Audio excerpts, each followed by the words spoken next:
Welcome to the TriMetric Roadmap, powered by Business Freedom Advisors, the podcast for business owners who want to grow their business and enjoy their life. Hey, I'm your host, Scott Landis, creator of the TriMetric tracking system and author of Balancing Act. If you're tired of chasing success at the expense of your health, your marriage, or your peace of mind, you're in the right place. On this show, we help you track what really matters: business health, life quality, and leadership performance, all in one simple, powerful system. Because when those get out of sync, everything else starts to break down.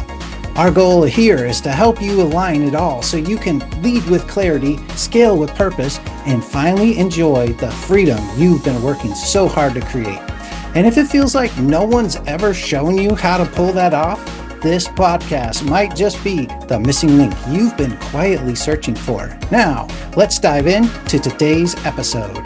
Welcome back to the TriMetric Roadmap podcast, brought to you by Business Freedom Advisors with Scott Landis and Jeff Jacob. We have been talking about the executive performance process, and today we are about 4 episodes into this series, and today it's the 6 stages of the executive performance process. And it's really about, most founders, they want the business to run better, but they usually underestimate what has to mature first. And it's actually leadership. Leadership has to mature oftentimes before the business does. So, and point being, you cannot jump from founder chaos to founder freedom in one move. We're going to make the point today that there are 3 stages. And first one being the company needs clarity, then alignment, and then execution through others, and then captured knowledge, better systems, and multiplied leadership. So in this episode, we're unpacking the 6 stages of executive performance and how a founder-led company matures from reactive and founder-dependent to aligned, accountable, and scalable. So Jeff, how the heck, big, broad question for you, but how the heck does a founder go, or a business go, from founder-driven, founder-dependent to system-driven and system-dependent so the founder can have freedom? What comes to mind when I ask you that? Well, business health is all linked in with this process you're talking about. And leadership is key. We've talked about the difference between leadership and executive performance, but leadership not being a synonym to executive performance, but a key element to executive performance. And this process of the leadership infrastructure, the leadership development system, really is a huge part of being able to not be the founder, not be the bottleneck, it not just be dependent on the founder, but really system driven. And it comes down to those 6 stages. Every one of our clients that we work with is going through one of these different stages. And it all starts with finding clarity. A lot of times it's financial clarity, KPI clarity.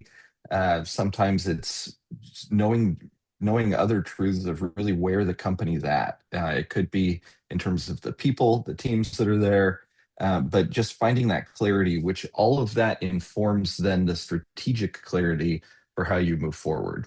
So we have one client that's going through that stage right now where there's just complete unclarity. And then there's other ones where with leadership alignment and then execution through others. You have to find the right people, get them aligned, going the right direction, which is putting the sign on the bus. You get the right people on the bus, but you have to put the sign on the bus so everybody knows where this bus is going and aren't arguing about the destination. And then it's really creating the systems of how you execute through those people. And so those are the first 3 stages of it, and where most people are really stuck. But they don't have to be sequential either. You don't have to have one and then the other and then the other. You can work on all of them at the same time. Yeah, that's a good point. The entirety of our executive performance process and the executive performance system is a build as you go, come back, build that again, tinker here, tinker there. But it's such a robust part of building a business that can run without you that you can't get it all done in one shot, and there's iterations. Let's take SOPs, for example. you have standard operating procedures, standard operating processes in place, whether you have them documented or not. As a founder, when you start as an entrepreneur, as a technician and whatever you're skilled at, and you start a business around that, you have those systems and processes somewhere, but most of the time they're just in your head. So as you go through this process of uh, building leadership infrastructure in your business so that it can be system driven rather than just you driven, so you can have freedom. You start to say, oh, I need to document my SOP, right? That's a known thing a lot of business owners think through and do. Certainly, anybody who's read the E Myth, for example, Michael Gerber's masterpiece, the E Myth, understands that you got to have those systems documented, and then you get something down, right? Maybe you open up a Google Doc, maybe you open up a transcribe function in an AI tool, and you just like verbal process, verbal vomit, get it all out there, and get it into like, okay, here's a step-by-step process. And then say you make your first hire and that person tries to follow your process and they're like, I have no idea what this is saying. And then it goes through iteration. So that's what we mean. Like, you'll come back, and that's just one example. When you look at strategic clarity, leadership alignment, execution through others, institutional knowledge, intelligent systems, leadership multiplication, each part of that, all six of those have iterations that you'll go through over and over again as your company and as your leadership process matures. Any comment on that before I bring up something else? Uh, no, I would absolutely agree. The first three, I don't want to derail you, but what I was thinking is the first three, the strategic clarity, the leadership alignment, and the execution through others, those are the more commonly practiced um, strategies. It's everybody knows those things need to happen. Once you get into the institutional knowledge, the intelligence systems, and the leadership multiplication, those are the strategies that really start unleashing freedom. And Good the point. intelligence system or the institutional knowledge, number four, is really key and overlooked so often. And it's not just about SOPs. It's being able to be reproducible. And there's a client, for instance, that I was in a meeting with this morning, and we're onboarding them with the for their billing and all their accounting practices, and we're onboarding them. And I was trying to figure out how in the world their invoicing spreadsheet works, and Their current one. the their current one. And I live in spreadsheets. I love Mm-hmm. spreadsheets. I could not figure out how this one works. And it turns out it's because none of it's automated. It's all copied and pasted by hand from multiple different reports down into one. There's no automation. I don't think that way. Well, that's a little bit better than stone tablets, but not that much better. It's not much. I was moving little beads around to figure out what's going on here.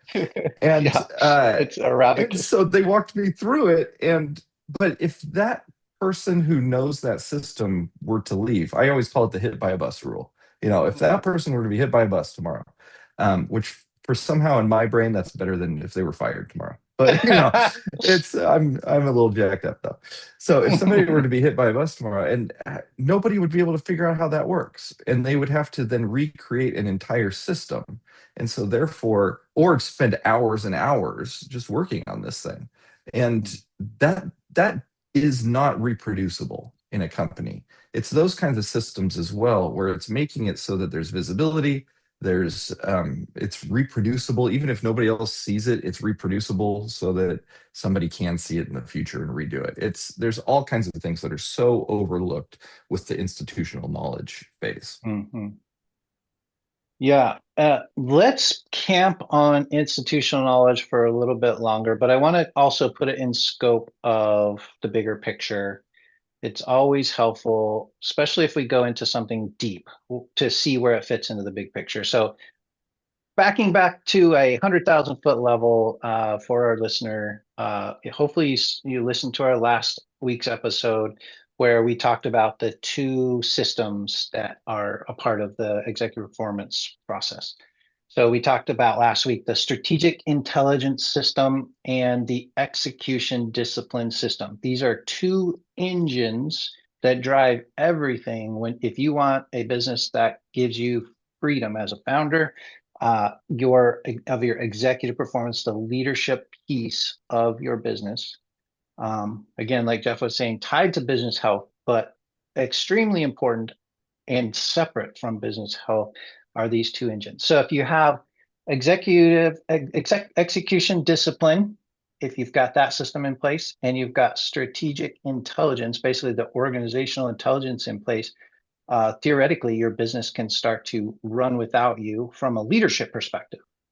And that was last week. So go back and listen to that one if you didn't, for more detailed there. But all that is to get you through. You want to have those two engines in place. You want to have them installed into your business so that you can go through these 6 stages that we're talking about today.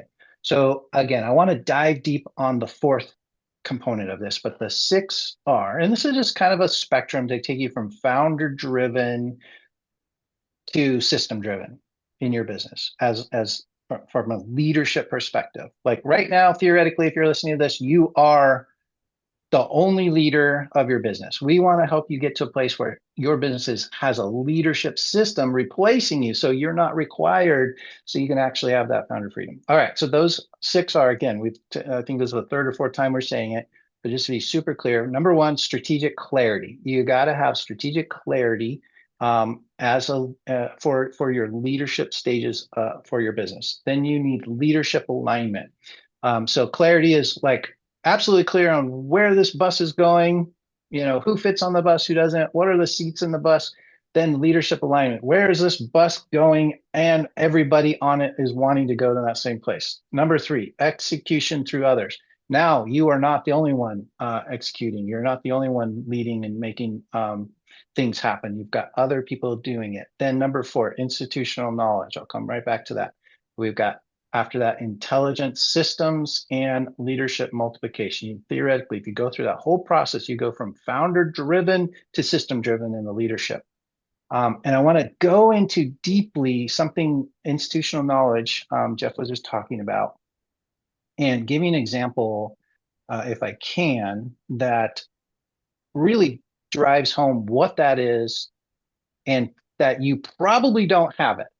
We look at 100 businesses, I would say 95 of them at least don't have this. And we talk to people who are, in mergers and acquisitions, private equity, looking at businesses all day long, and it's no exaggeration to say 95% of them don't have it.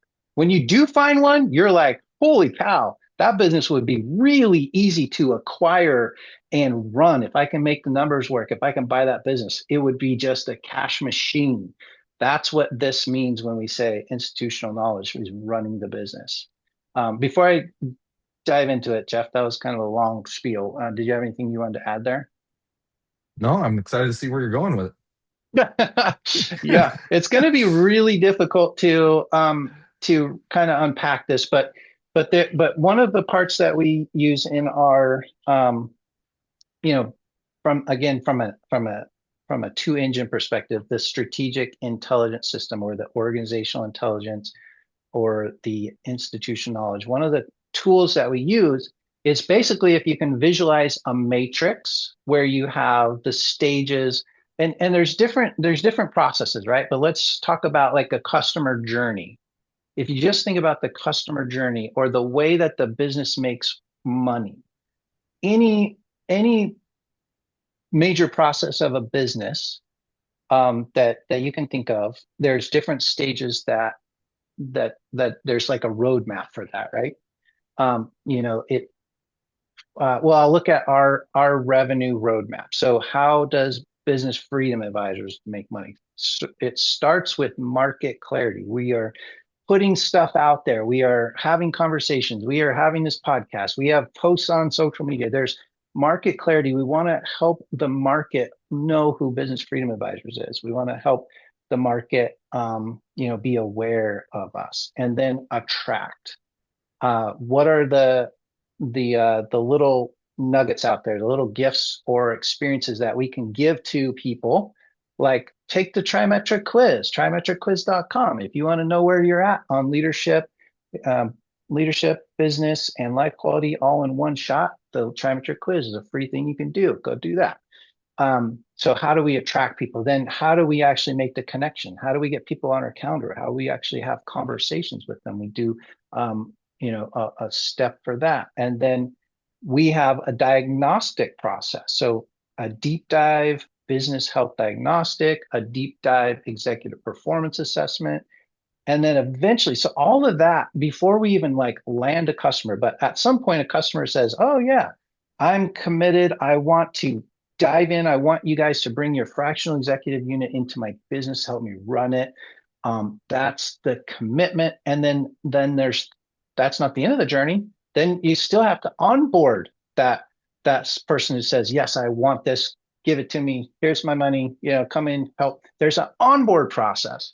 So again, and it keeps going, right? Deliver value, expand and grow. These are all the stages to that one thing of how does Business Freedom Advisors, what's the roadmap for revenue? And there's different aspects of each of those stages, like outcomes, activities, enablers, who's the contributors, how do we measure it? So if you imagine it's a big matrix of stages with different aspects of each stage. Each one of those boxes in the matrix, they have details, they have SOPs attached. Like we're not just talking about a simple Google Doc SOP that's done. We're talking about an entire institutional knowledge process that businesses that can give you freedom go through. And it's not rocket science. It's just work. It's just, it hopefully Jeff, fill any gaps as far as I tried my best to like make that make sense without walking somebody through our tools. But um, if you it's not rocket science, it's just a process. And if you follow the process, you get the institutional knowledge out of the founder's head and into documents and tools that make it so that business is now transferable to somebody else and they could just pick it up and run with it. Right. They, and if you picture in your head post-it notes in columns and rows, creating that matrix that Scott was talking about. And then for us, if we look at what stage are we in, then we can look at, okay, what are the SOPs for this? Who's the owner or contributor? Who's in charge of these things? And you can look, and somebody could come in, buy the business from us, come in and see exactly how everything's done. And of course, we're going to put our own twists on it. There's going to be a different flavor to it. But most founders tend to over exaggerate the importance of their flavor on it too.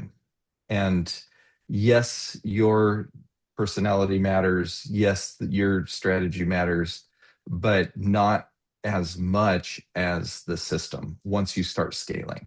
I mean, the flavor aspect, your own personal spin on all of the systems is part of how you get from nothing to where you are in those early stages. That is how you get a company that is sustainable and paying your house payment. That's how you get to that level. But to be able to get to the next level, it has to go beyond you as the founder. And these types of systems are the main way. There's a lot of things involved, but the main way that you really get to that level of being able to have founder freedom, because most founders are the bottleneck. Most founders are the ones putting the ceiling on the growth because it comes down to overvaluing the thing that you feel like you have to bring. Otherwise, it's all going to fall apart. But if you create the systems, what you have to bring can be brought in other ways. And it's a really hard transition for people. It's really hard, but Mhm. it can happen. Cool. Let's dig into a little bit more the last stage, which is leadership multiplication. And obviously, we don't want you to skip the strategic clarity and the institutional knowledge, um, because if you start to get leadership multiplication on systems that aren't mature and sequences that haven't been vetted and tested, you're just gonna add chaos and complexity and lost revenue, frankly, along the way, to just get other people to delegate. If you're delegating or abdicating, worse yet, things that aren't already documented and working really well, that's not going to go well for you. So don't skip to the last step. But let's talk about the end in mind, where you have leadership multiplication. And I know, Jeff, you are experienced in getting to a place where you've seen leadership multiplication in organizations you personally worked in. And so maybe share some experience there. But leadership multiplication, what does that look like? What's the vision that we want to cast for our listener today, where theoretically that sixth and last step of the maturity stages of leadership, where they can have a system driven business? I could talk about this stage forever. Leadership multiplication is something I'm incredibly passionate about, and there's just so much to it. Um, and I think where I would start in this conversation is we all have a task whirlwind that just is drawing you in, right? That's the thing about a whirlwind, it draws everything in. And all of your time just gets sucked up by the whirlwind of tasks, of emails, of texts, of all the little things I have to get done. And so the first step that I walk people through is reducing that whirlwind. And so there are some tasks in there that you can just offload. Some of them need to be ignored, some of them need to be delegated, some of them need to just be completed. Just sit down and get these things done. The main or systematized. The main thing is the first step is to reduce the whirlwind. And the problem with that is it takes time to delegate. It takes time to teach somebody else how to do something that is just second nature to you. It takes less time if you build up that institutional knowledge phase, but it takes time. And to make sure that you have the right person, somebody you can trust, and then and you need to reduce the task whirlwind because leadership development takes time. But the amount of time, if you're putting an hour into leadership development or leadership development, then what that does is it makes it so that all 40 hours of that person's time a week or however much it is, that all of that is increased exponentially. And so, or a lot. And so therefore you're exponentially increasing, multiplying your effectiveness through that task. If you build the skills for leadership development, and it makes an exponential impact on your organization. And so it is hugely important, but it takes time. So you have to reduce the whirlwind to be able to do that, to be able to spend the time investing in other people. And that's how you multiply yourself. And then there's a ton of other rules you come into place. Like, how do you do it? It's the watch me do it, you do it, I watch you, and then finally you do it kind of system. There's a ton of those kinds of ideas that come into the leadership multiplication, but it starts with reducing the task whirlwind and then being able to put some time into other people. Mm-hmm. Yeah, and something else that comes to mind for me is again, back to those two engines. The two engines are a part of all six stages. Absolutely. So I think I may have made it so far too much about the strategic intelligence system, organizational intelligence. The organizational execution is such an important part. And then the leadership multiplication, just to touch on that briefly, is something like an accountability chart, where you have that in itself just helps with the executive discipline system.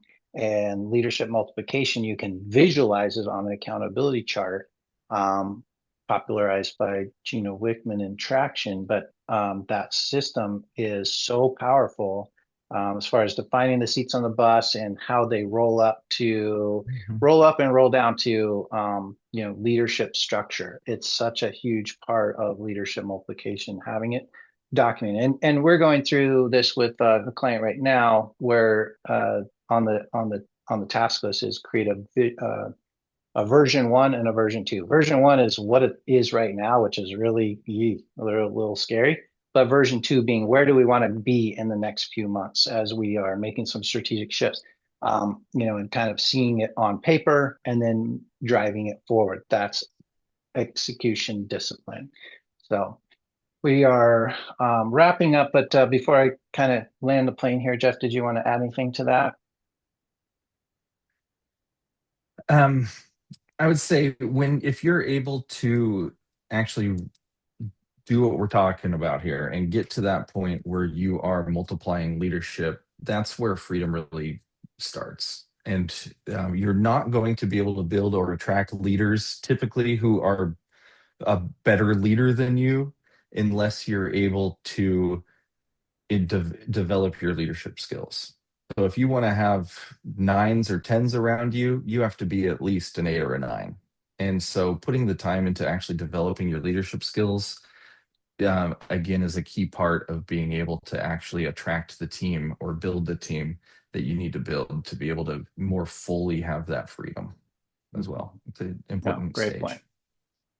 Well, as we close, just keep this in mind. Executive performance is not just about having better meetings or better software. It's about maturing the leadership system of the company. So clarity comes before alignment. Alignment comes before execution. Execution creates the need to capture knowledge. Captured knowledge supports intelligent systems, and intelligent systems allow leadership to multiply. And that's essentially the 6 stages that we went through today.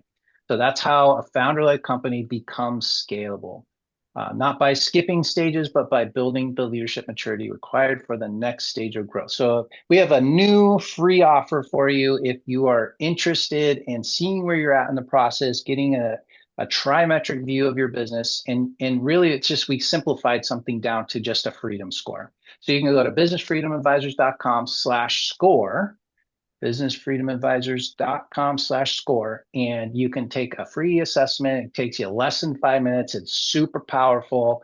It gives you great information, great clarity. And then if you want to take a step after that, just schedule a call with us and we would be happy to jump on a call with you. No cost, no obligation, just want to get you some clarity.